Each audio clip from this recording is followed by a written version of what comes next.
నమస్తే అండి. శక్తి ఆరాధనకి స్వాగతం. నేను మీ సౌజన్యాన్ని మాట్లాడుతున్నాను. ఈరోజు సుందరకాండలో 34వ సర్గ. దీంట్లో హనుమంతుని ఎడల సీత సందేహిస్తుందన్నమాట. దానికి హనుమంతుడు ఆ సందేహాన్ని నివృత్తి చేసుకొనుటకు శ్రీరాముని గుణగణములను కీర్తిస్తాడు. అది ఎలా ఉంటుందో చూద్దాము.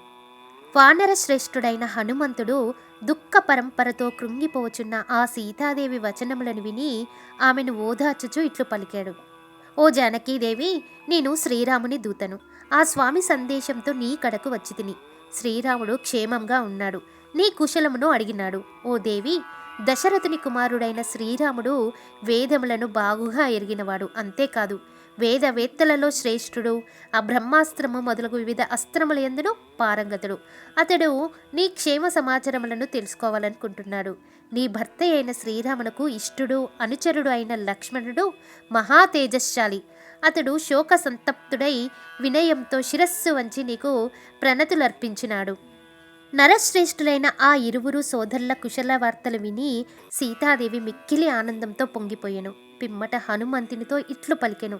మానవుడు బ్రతికియున్నచో 100 సంవత్సరములకైనాను ఆనందంను పొందగలడు అను లోకోక్తి శుభప్రదమైనది, యథార్థమైనది అని నాకు తోచుచున్నది. శ్రీరాముని దూతగా వచ్చిన హనుమంతునిపై సీతాదేవికి పూర్తిగా నమ్మకము ఏర్పడెను. వారిద్దరును పరమ విశ్వాసంతో పరస్పరము సంభాషింపసాగిరి. సీతాదేవి పలికిన ఆ మాటలు విని కపివరుడైన హనుమంతుడు దీనవదనయైన ఆమెకు చేరువగా రాసాగెను. హనుమంతుడు తన సమీపమునకు వచ్చుకొలదియో అతడు రావణుడేమోనని ఆమె శంకింపసాగెను. అయ్యయ్యో, ఇతన్ని పూర్తిగా నమ్మి నా కథనంతయు వివరించి ఎంతయో పొరపాటు చేసి తిని. ఈ వానర రూపమున వచ్చినవాడు నిజముగా ఆ రావణుడే. దివ్య శరీర శోభితయు శోకార్తయు అయిన సీతాదేవి అశోక వృక్షము యొక్క కొమ్మను వీడి నేలపై కూర్చుండెను. మహానుభావుడైన హనుమంతుడు దుఃఖార్తయ్యై భయ విహ్వలయ్యున్న ఆమెను చూసి ఏమీయో తోచక వెంటనే ఆ జానకికి ప్రణమిల్లెను. అయితే భయాకులైన సీతాదేవి మాత్రము మరలా ఆయన వైపు తిరిగి చూడలేదు. చంద్రుని వలె ఆహ్లాదకరమైన ముఖము గల సీతాదేవి తనకు నమస్కరించుచున్న కపివరుని చూసి దీర్ఘంగా నిట్టూర్చినదై సున్నితంగా ఇట్లనెను. నీవు వానర రూపంలో వచ్చిన మాయావివైన రావణుడివే అయినచో మరల నీవు నాకు సంతాపకారకుడివే అగుదువు. ఇది నీకు మంచిది కాదు. లోగడ నిజ రూపమును త్యజించి సన్యాసి వేషంతో దండకారణ్యమున నాకు కనపడిన రావణుడవే నీవు. కామరూపుడవైన ఓ నిశాచరా, నేను ఉపవాసములచే కృషించి శోక సంతప్తనై ఉన్నదానను. ధీనురాలనై ఉన్న నన్ను పదే పదే సంతాపమునకు గురిచేయట నీకు భావ్యము కాదు. లేదా నేను శంకించిన రీతిగా నీవు నిజంగా రావణుడువు కాకపోవచ్చును. ఎలా అంటే నీ దర్శనము నాకు ప్రీతిని కూర్చినది.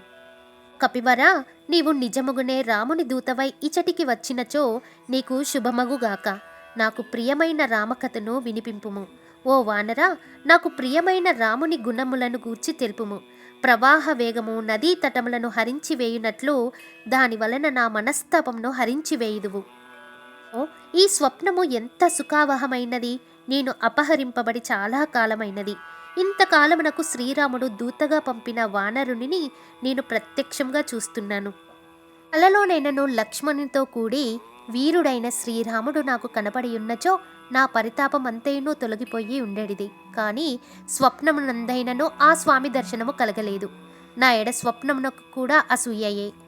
స్వప్నమున వానరుడు కనపడినచో శుభములు కలుగుటకు కూడా అవకాశము ఉండదు. కానీ నాకు శుభమే కలిగినది కనుక దీన్ని నేను స్వప్నముగా భావింపను. ఇది నాకు కలిగిన చిత్తభ్రమయా, వాత ప్రకోపమా, ఉన్మాదము వలన కలిగిన వికారమా, లేదా ఎండమావులేనా? నువ్వు పూర్తిగా స్పృహే కలిగి ఉన్నాను. ఈ వానరుణ్ణి కూడా గుర్తింపగలుగుచున్నాను కనుక ఇది ఉన్మాదం ఏమాత్రమూ కాదు, ఉన్మాద లక్షణమైన మోహమూ కాదు అని ఈ విధంగా సీతాదేవి పరిపరి విధముల బలాబలములను గూర్చి తర్కించుకొని రాక్షసులు కామరూపులగుట వలన ఇతడు రావణుడియే అని అనుకునేను. సౌందర్యవతి అయిన ఆ సీతాదేవి ఈ విధంగా నిర్ణయించుకొనెను. పిమ్మట ఆమె హనుమంతునితో ఏమీయో మాట్లాడక ఊరికే ఉండెను. వాయుసూతుడైన హనుమంతుడు ఆమె మనోభావములను తెలుసుకొని చెవులకింపగు మధుర వచనములతో ఆమెకు మిక్కిలి సంతోషమును కలిగించెను.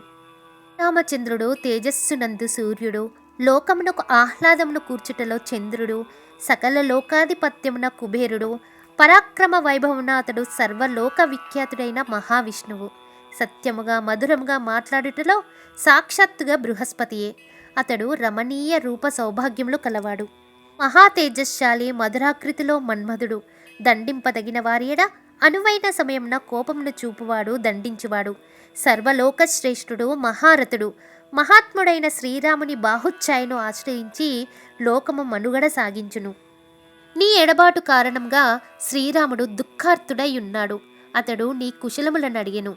సుమిత్ర నందవర్ధనుడు, మహా తేజశాలి, మహాబాహు అయిన లక్ష్మణుడు అభివాదనమునర్చి నీ క్షేమ సమాచారములను అడిగెను. ఓ దేవి, సుగ్రీవుడను వానరుడు శ్రీరాముని మిత్రుడు. వానరులకు ప్రభువైన అతడును నీ క్షేమముల నర్సెను. ఆ రామచంద్ర ప్రభువు, లక్ష్మణస్వామి, సుగ్రీవుడు అందరూ అనుక్షణము నిన్ను స్మరించుచున్నారు. ఓ వైదేహి, నీవు ఈ రక్కసి మూకల మధ్య ఈ దుస్థితికి లోనైనను జీవించియుండుట నిజంగా గొప్ప అదృష్టమే. మహాబలశాలురైన రామలక్ష్మణులను అసంఖ్యాకమైన వానర సైన్యంతో కూడిన మహా తేజశాలియగు సుగ్రీవుని త్వరలోనే నీవు చూడగలవు. నేను ఈ సుగ్రీవునకు మంత్రిని, వానరుడును. నా పేరు హనుమంతుడు.